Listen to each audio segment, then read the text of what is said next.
task force for the Cape and Islands, and also Tony Schiavi, who's also on the task force. And I would like to open it up to Randy to update us from the regional aspect. Well, thank you very much. I appreciate that. Chair Froman, we are obviously in a very strange time as we were staring at each other on a screen, so that's obvious. And people are getting impatient, and people would like to return to normal. And I think that when we heard from the governor on Monday that there was this plan for reopening, there were probably as many people who were disappointed with that as who were okay with it. And I understand that. If you're a business owner and you've been hustling the last month and a half or 2 months trying to fill out forms for payroll protection program, funding, and EIDLs and all this crazy stuff trying to keep afloat, especially in our seasonal type of economy, it has been crazy. You know that not only are we dealing with the seasonal economy, but what comes with that is everybody who's going to open next year in the spring is going to have those that savings from the high season to be able to get there, and that produces additional pressure in our area without question.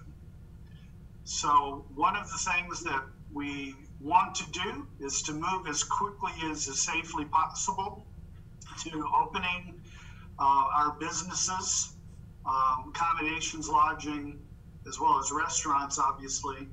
And we're doing a lot at the State House to try to move that forward. For example, there was a bill that was just filed this week by Julian Sear that would eliminate up to about 6 weeks worth of time that is spent trying to get amendments or changes to permitting relative to licensing and ABCC type issues and those types of things, for restaurants to be able to move quickly to use parking lot areas to go outside or other areas that may be available to them. And what I'd really like to see the administration do is to put as much authority in the hands of the towns and cities as it possibly can. During the emergency, I trust you guys. I trust Terry. I trust everybody who's dealing with the permitting, zoning, and that type of thing to do the right thing for Bourne and to help businesses get up and running as quickly as possible. So I want to just ask you at the beginning of this whether you would like to hear more about the types of things that we're looking at to try to balance this whole idea of reopening, or would you rather just go into question and answer? I could deal with it any way that you would like, Madam Chair. Well, I think it would be great for you to continue on sharing with some of the topics that you have been dealing with, and if people have questions along the way, if you want to raise your hands virtually or in the screen, we can interrupt and have it be more of a conversation. Okay, I'm happy to do that, and it would be helpful if you would allow me to share my screen so I can go to a few slides from various different decks that we've been looking at for a while. Okay.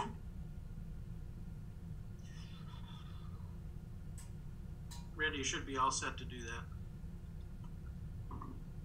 All righty. Share. I'm getting better at this. Here we go.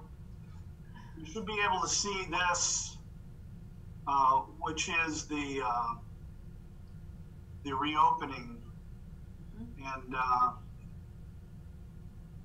is that visible to everybody? I can see yes, it. Yes, it is. Okay, good. There's a couple of key points here. The primary point is we must operate in a safe way. If Cape Cod becomes a hotspot for COVID-19, our whole season is over. Nobody will be comfortable in coming here, and we'll make a real wreck of things. So we have to balance that against what we can do to move as quickly as possible. So let me flip a couple of pages down here. This is the beginning of that slide deck. By the way, anybody who's watching this can get this information at the state website. And I would also suggest, if you want to get to it quickly, a lot of us have Facebook pages. You can go to mine. It's called Randy Hunt, MA's or Massachusetts State Rep. And I have this at the top of my Facebook page. And every day I post a link, a workable link, to the situation report that comes out usually around 10:15 at night. So it's a good place to go to see this stuff. This is kind of the key thing right here. The reopening is going to be driven by public health data. And what are they going to be looking at are these 6 different indexes, and they're graded green, and it means as good as it gets. Yellow, meaning we're doing better, but we need to keep an eye on it. And then if it's red, that means we need to be careful here. Now, what the governor said was, we're going to be coming out with phase 1. Part of phase 1 started Monday, and that was for manufacturing and for our religious institutions, as well as some construction. Now, that doesn't mean that as of minutes after the governor said, let's go, that everybody was ready and set to go. Those businesses, as well as all of the rest of our businesses, are going to have to operate with all of these health concerns and preventive measures in place. Now, where do we see this? If we look at the daily dashboard that's put out around 4 p.m. on the state website, this is the top of that. By the way, this is linkable from the situation report that I put a link to on my Facebook page every day. Randy? Picture of that. Go ahead. Randy, it's Tony. For some reason, you're on our screen share. I'm not seeing you advancing the pages. Does anybody else? Tell me what you're looking at. I see the reopening page is the only thing I'm seeing. It's not moving forward on your slides. All I Okay, have. hold on. Oh, that would be because, you know, we're all getting better at this, but I'm pretty slow. Yeah. Now you're moving forward. Now what are you seeing? You're on the COVID dashboard. Okay, perfect. That's what I want. Yep. The green stoplight chart. Is that a full screen? Can you see that? Yes. All right, good. This is what gets put out at 4 o'clock every day. This is what I'm paying attention to constantly. I pull that whole thing over to my other screen so I'd be able to look into the camera better, but it's over here on my right, so that's why I'm looking that direction. As you can see, these are the same 6 indexes that we are looking at for reopening. And the green and yellow dots are the same because this is actually Monday's information on this, as you can see where it says May 18th, 2020. Now, the things that we're looking at, as you move down through this report, this is key right here. These are the indicators. The 7-day weighted average of positive tests. So that is moving down very well, as you can see. The average number of COVID patients in the hospital, that has moved down pretty steadily, down 30% since it's high. The number of hospitals using surge capacity is very low now, which is what we're looking for. And the final one is a 3-day average of the COVID-19 deaths, and that's going in the right direction too. When we're looking at 50, 60, 70 people dying in a day of COVID-19, that's in and of itself a complete tragedy. There's no question about that. But compared to where we were, it's quite an improvement. So that's what we're looking at there. The next page on this shows the confirmed cases. And if you just look at the daily bars, you can see it's headed down as well. The low spots each week are the weekend test numbers, okay? So that's the reason why there's gaps in that. They don't do much over the weekends. The next one, oops, I hit the wrong button. The next one is the number of tests by day that also has the weekend gaps. The cases by county, I think this is interesting. Barnstable, if you see, can you see my mouse on here or not? Yes. Okay, Barnstable is at 1197. Barnstable is the blue line that's right here. It's the lowest of the 3 different shades of blue in this report. The islands are the 2 bottom lines here. So Barnstable is certainly down below. It's the 8th one in line, I think, 8th or 9th in line for the most number of cases by county. And that's good for us. Another one that we look at is by county. If you look at the islands, they're in the least number of COVID-19 cases. And then we're in the next category. You get into Plymouth, it gets worse, and then up in Suffolk County, it's much worse than what we have here still. So all of those are heading in our direction. Hospitalizations heading down. Those bars at the bottom mean that there were actually drops in hospitalizations on all of those days. So there have been a few days recently where it has gone up. And the last one is daily and cumulative deaths, so you can see that. So we're keeping an eye on that. And essentially what's going to happen is there will be a 3-week pause at a minimum between these various phases that we're going to be going through for reopening.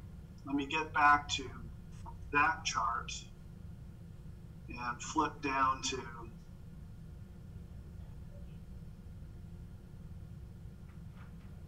oops, I went too far. There we are.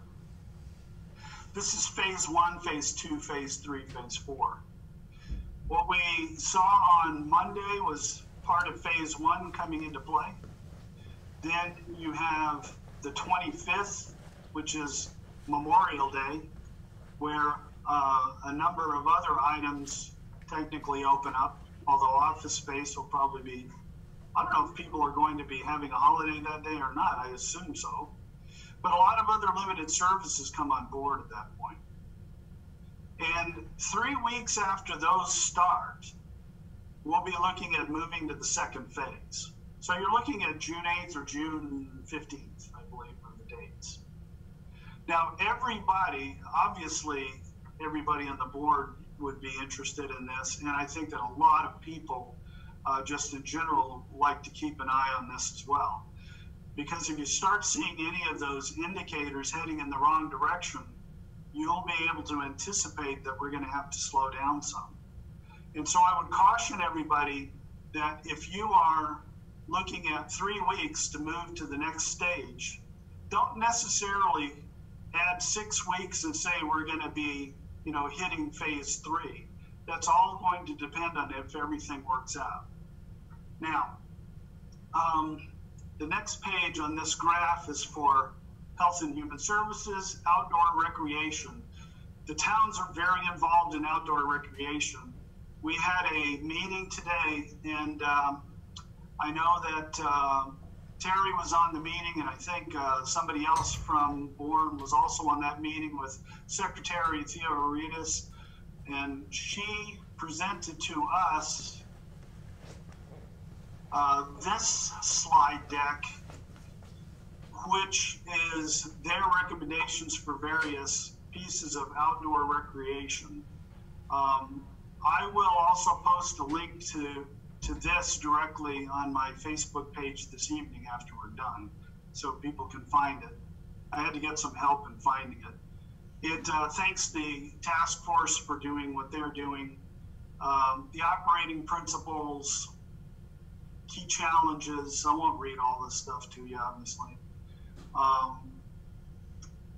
And here are the things that we're all interested in. When is this stuff going to open up? And if we're looking at accommodations, lodging not being open till phase 2, you have to believe that people that are coming down this way, many of whom may have second homes or some other place to stay somehow, are not going to be able to go shop. They're not going to be able to go to the mall, go to restaurants immediately, although we think before phase 2 we're going to get some relief on restaurants. I can talk about that in a minute. But what they're likely to be doing is using Cape Cod as a place to unwind, using the beaches, all of the other nature, boating, that type of thing. And the problem that presents to towns, and I was a select board member myself at one time, is that you have to manage that stuff. And one of the things that we got a lot of questions about was, is the government, is the administration going to come down and tell us what % of our parking spaces can be filled and that type of thing? The information that we finally got was, you guys figure it out. If you need to limit spaces, limit spaces. We have different beaches. If you think about Craigville Beach, it's got probably a quarter mile or more of parking area that people can just, walk over the guardrail and go straight down to the beach. So that's not one that would change how many people are on the beach by managing their parking lot. Everybody's beach is different. You should be able to manage that yourself. Let's take a look at what's in phase 1 here. You have the beaches open for passive recreation. You're going to have to, look, I don't want to say that we need to have beach police, and I don't want to do that. And most towns can't afford that anyway. And if you're restricting parking, you're losing money on that. I mean, there's all kinds of reasons why it's difficult to hire extra people to deal with this stuff. My suggestion would be just deal with anything that has gotten really out of control. Try to keep people reminded all the time that they're going to have to be responsible for what they do. It looks like at the county level, they may be doing some bulk purchasing of signs that the towns can use at their facilities to remind people of what to do. I can't imagine having an 18 or 19-year-old kid walking around the beach saying, hey, move your blanket, 2 more feet from that other person's blanket. That's going to go over very poorly. So we should just focus on doing the best that we can to keep people safe. So we have information in this for beaches. Phase 2, it gets a little bit less restrictive, and so on. The food vendors can operate like any of the restaurants can now. So you can, if you have a food vendor there, you can have them. They have to pick up. There's no dining inside. I don't think Bourne has a place where you dine inside at any of your beaches, but Barnstable does. So they're going to be operating the same way. On the next slide, we have parks, athletic fields, courts. Pickleball is okay, by the way. I was in the meeting this morning. I don't know if Bourne is big into pickleball, but apparently down Cape, the very high-risk population come out in droves to play pickleball. So I guess being 62, I should learn how to play the game in the next 10 years to be part of that. Athletic fields and courts, there's guidance here. They would like for you to be able to use lidless trash cans. That seems like a very small point, but it keeps people from touching them. And then they're talking about picnic areas and grills. You should encourage people, obviously, to clean up. I think anybody who's using a table, picnic table, is probably going to wipe it down before they sit down anyway. And people should be reminded to do that. So we have dog parks. Dog parks can operate in phase 1. Playgrounds are closed because of the contact and the fact that we know that this SARS-CoV-2 lasts a long time on those types of surfaces. The pools have to remain closed at this point in time.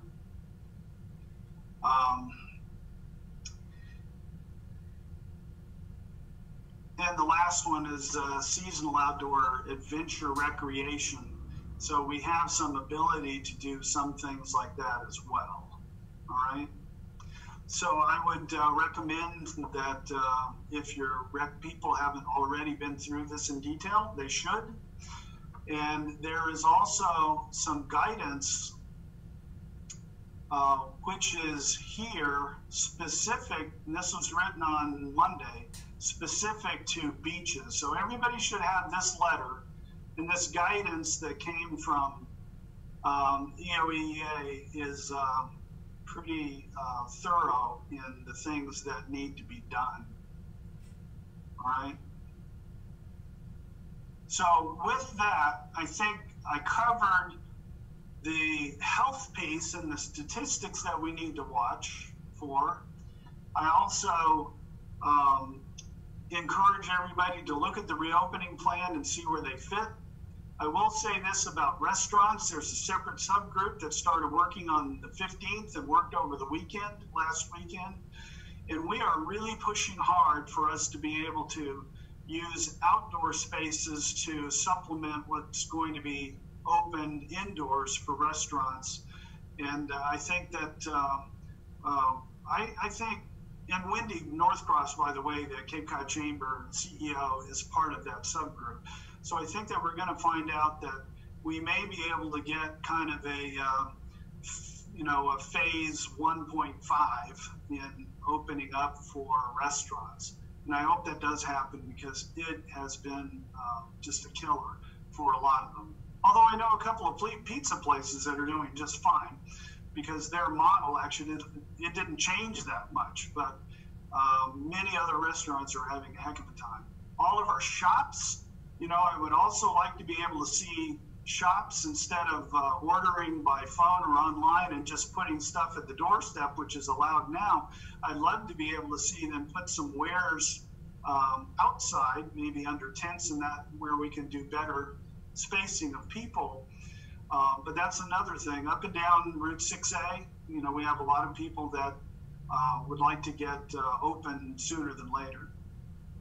So I believe that that's really what I wanted to get into this part of it, and I'll take any questions anybody has relative to that or anything else that you would like to discuss. Okay, I do have a question about the pickleball and tennis. And it seemed like the fine print said that it had to be family members or people all relate under the same roof. Do you have any information, or Terry, do you have any information about that? Well, my understanding is exactly that. And the reason for that is because you're handling the same ball like you would be handling if you were playing any kind of sport. So, I made a little bit of fun about old people like me. You see my gray hair here. Playing pickleball. It's a great sport. Usually if you play doubles, you don't usually have to move very far to have a good time. So I'm sure there's professionals that play it, but it's a fun thing to do. You're just going to have to watch those rules. I think one of the things that came up this morning that was really important is if you're scheduling court time anywhere, you need to be careful not to have a big bunch of people coming in early to wait for the court while the last round is finishing. So you're going to have to space out the court times to reduce the number of people that will, potentially be crowding up an area. and causing a problem too. So I have a feeling that you guys are going to have to just kind of feel it out and maybe set up those court times pretty far apart and watch it carefully and get more aggressive as you get comfortable with how you've got it running. Terry, did you raise your hand that you had some feedback on this topic? Yes, I do. I have a lot of information on the topic. It was myself and the Recreation Director, Chrisanne Karen, that were participating in the presentation earlier this morning. And essentially, it's no group gatherings and no shared equipment is the key component as far as you asked about family members. So it's not to belabor tennis, but tennis, it said specifically about family members on that chart. So does that, I guess, people aren't sharing necessarily the equipment, they're sharing the tennis ball and that type of thing. Those are guidelines. So it's recommended that you're playing tennis with your family members. Otherwise, no shared equipment, no close contact, and, proceed with caution. Keep in mind that there's still a pandemic going on. Jared? Yeah, Randy, this one, and Terry, this would follow with you as well. So we have a number of assisted living and senior home residences in the town of Bourne. I think it would be especially helpful if we had some of the specifics listed for those and maybe posted on the website and maybe talk about those. And then the other one is daycare. That's a huge question with everybody. Everybody wants to know when that's going to start opening. And I don't see an awful lot on that. And I understand people's concern is that they can't go to work if they don't have somebody to watch their children. So Jared, on the first point, what, that dashboard that I showed you the top of has a tremendous amount of detail relative to how many COVID positive cases there are in every different senior living situation in the state. And we also keep track of mortality by age group and how many people living in these places have died from it. We keep that number separately.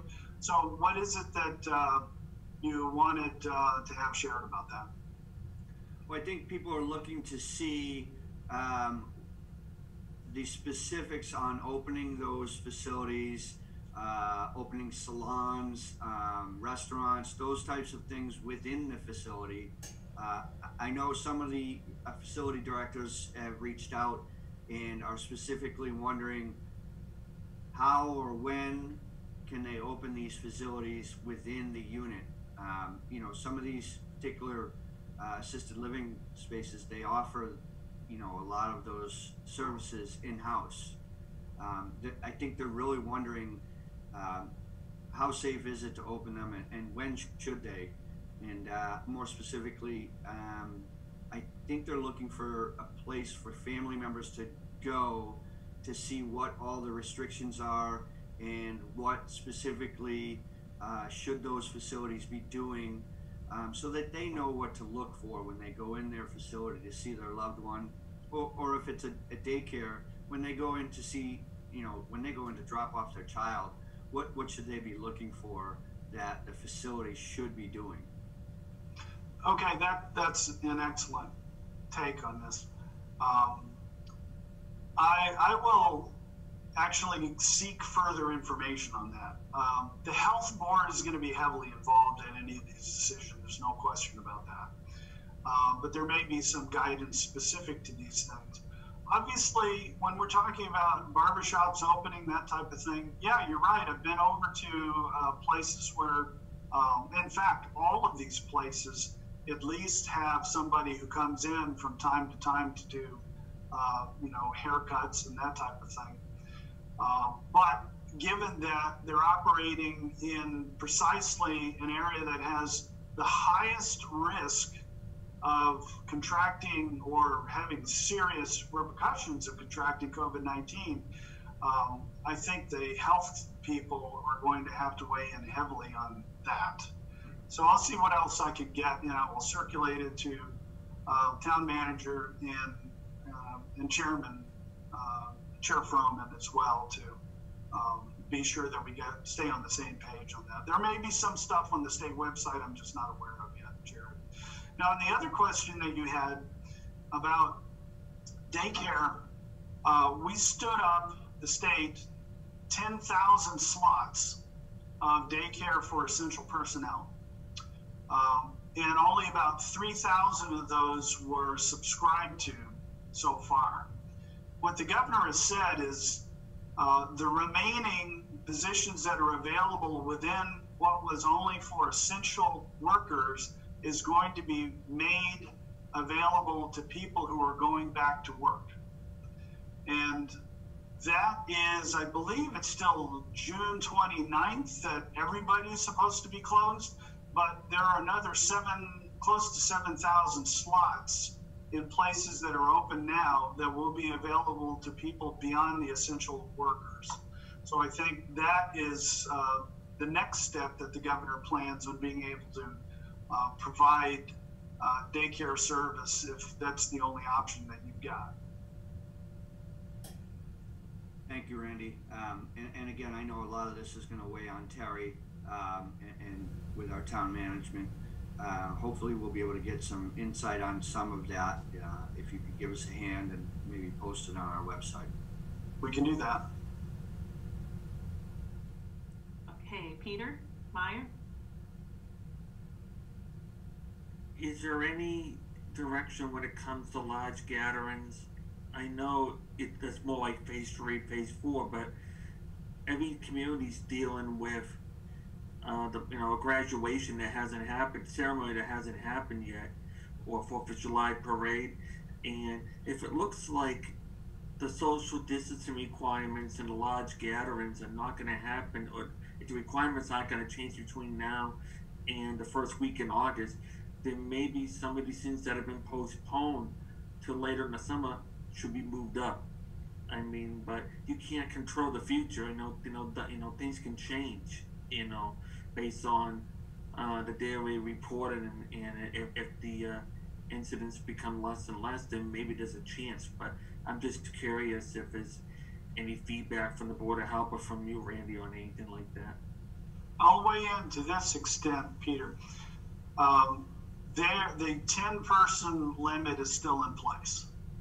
I do understand that skating rinks are going to be opening up in phase 2, and that it looks like you'll be able to have 25 people on the ice at a time. And so that also is going to be, dealing with sports groups and that type of thing that's happening in later phases. I would also, every time I start talking about anything moving to another phase, I have to say that we get there if we keep control over the spread of COVID-19. And if we're looking like we're not going in the right direction, those 3 weeks get extended out. And even the potential of moving to another phase and having to close that phase and back up is possible if things got really bad. So that's going to be the overriding factor. And the health, already, all of our health agents and our boards have been so busy trying to stay on top of what's going on with all of this. It's been crazy, but it's only going to get worse from the standpoint of being busy in trying to interpret all of these rules and allow people to open up things in a safe way. So the last thing I would say is we don't get to phase 4 until we have a vaccine or a therapeutic that is really powerful in managing this disease. That's essentially it. Things aren't going to go back to any semblance of normal until we get to that point. So we have to be thinking this is not just another 3 weeks or 6 weeks or 9 weeks. this is going to be hanging around with us for a long time. So we should be as patient as possible and do the best we can to put together a balance that doesn't keep the economy on dormancy, but at the same time gives people confidence that they could go out and do the things that we're allowing to open up. As far as a gathering like a graduation, that type of thing, I don't see that happening very soon, because that is a sure way to spread the SARS-CoV-2 quickly, and we've seen that happen with lots of examples of that all over the country, where a single service at a church or Genzyme or wherever it was, those types of things, they happen, and the next thing you know, you've got a tracing effort that's going to be put into high gear to try to calm that down. So my guess is probably don't count on having graduation services this summer.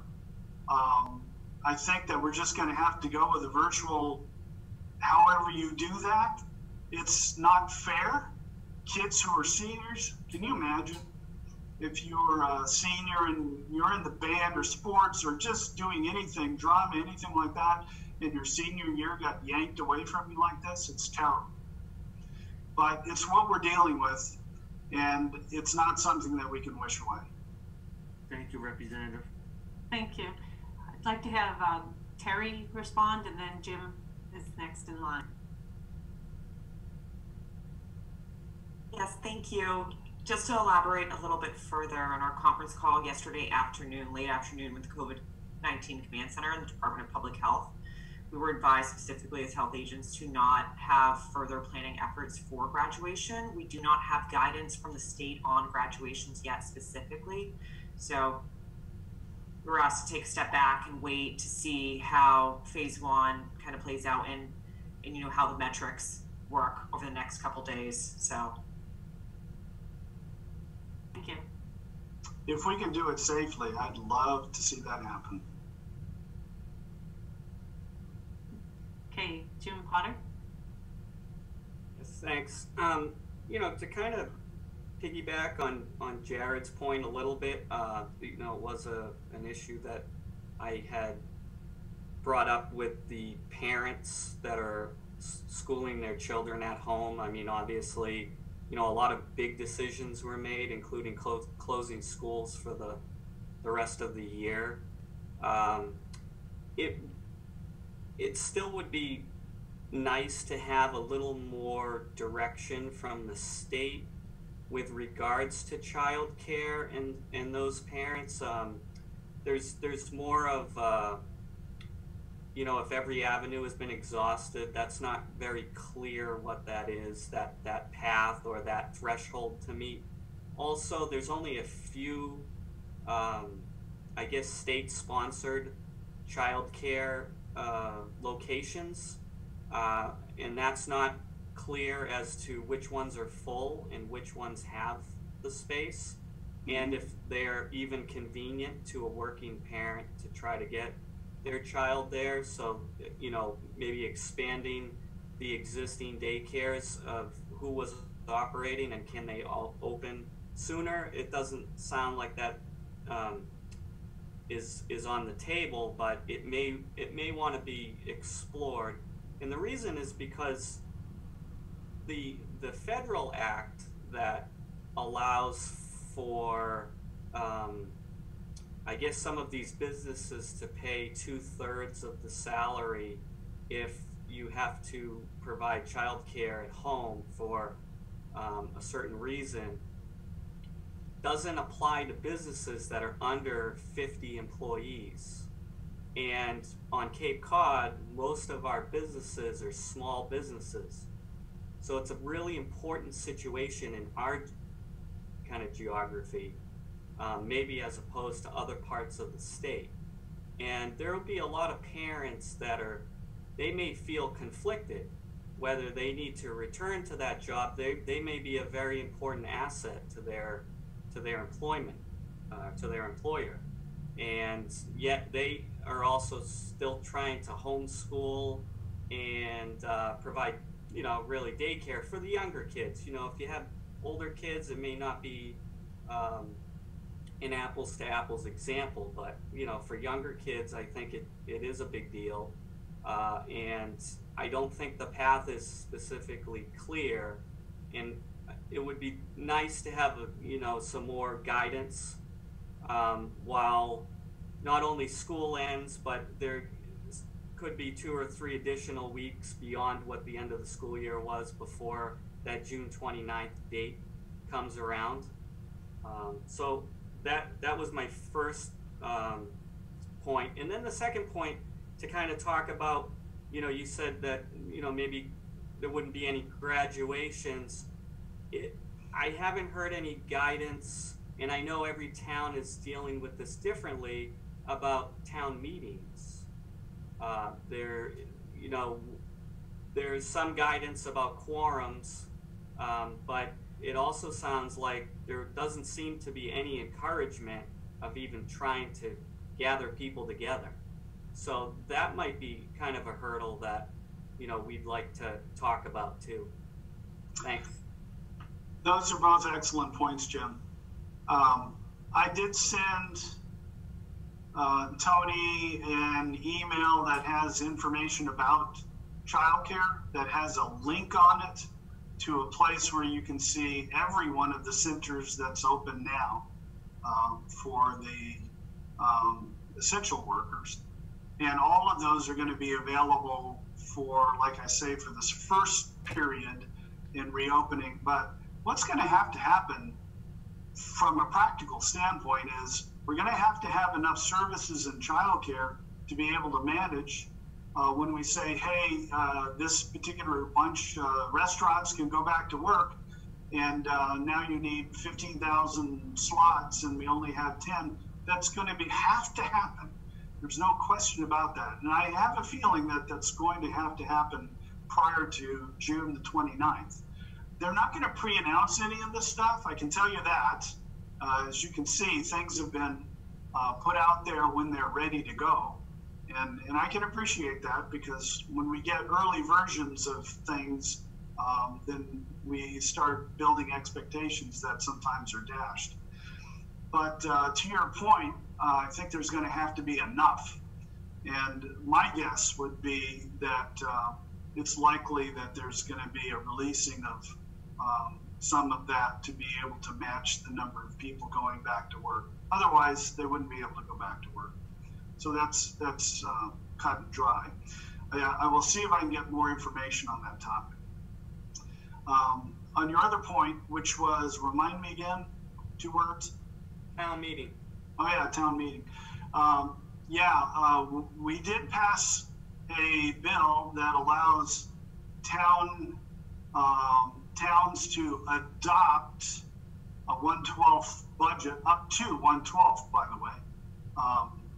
If the state did a 1/12 budget based on the budget that we did in fiscal year 2020, that would be too rich, because it looks like we're going to be operating on somewhere between $6 and $8 billion less in revenues than we did in 2020.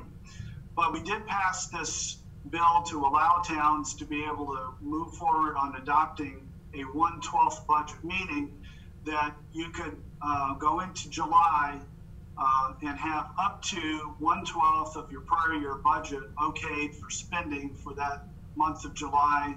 And we didn't put a terminus on that, so if you had to go into August, you could do that.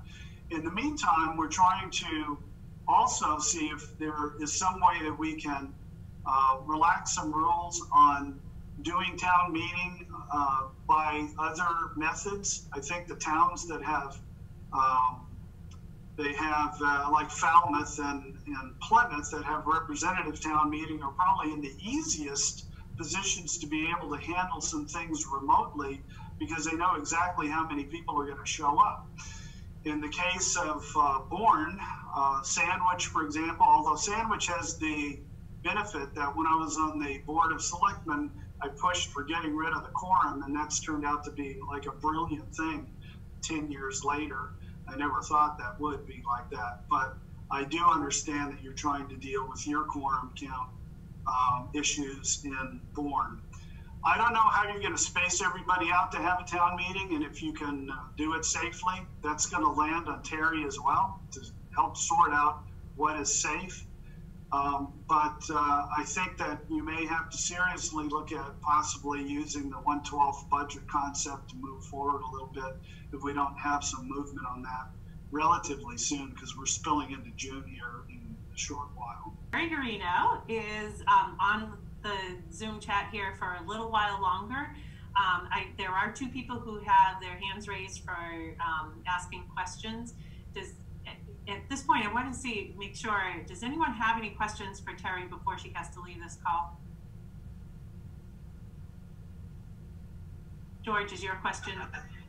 Yeah, just if you just allow me, it's mainly a comment of appreciation to Tony, Glenn, Terry, and anybody who was involved with this task force that you're the guiding Representative Hunt. But it's just, boggles my mind, what is going through your minds, trying to anticipate things that this is a novel virus and everything about it is novel, and you're trying to anticipate things that I don't know how you're going to do it. I mean, me being in the position I am, I'm thinking of, a couple of weeks ago, my duty is to behave and not require a ventilator that could not be provided, or take up resources that are very precious.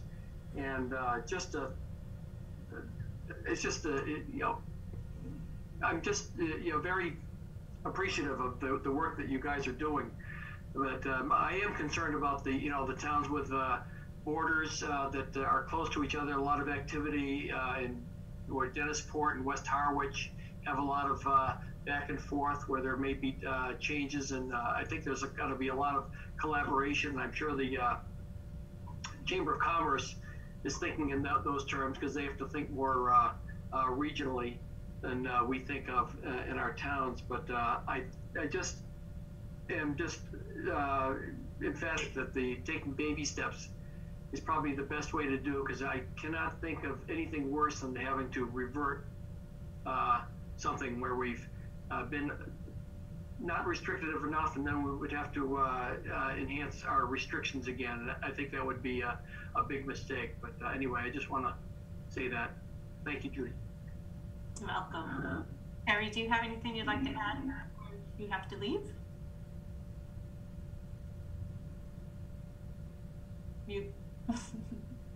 My space bar did not work either. Who despaced us? Well, thank you for that. And it is great working within Barnstable County, so I'm really confident in our regional collaboration that we have. So Representative Hunt touched on, the recreational components and the beaches, and we're working on getting that all together for you. Monday is a holiday when phase 1 is effective, or the phase 1 aspects of the recreation is effective. So we're working on getting all that together. We'll post it all up on the webpage and distribute it to everyone, because there's a lot of confusion. So this week for me, it has been sorting through the confusion, getting clarification on all of the items. And I'm working with Tufts Masters in Public Health intern to develop some mandatory workplace standards, a template for those for the town of Bourne to utilize, as well as similar type of office settings that may be able to benefit from having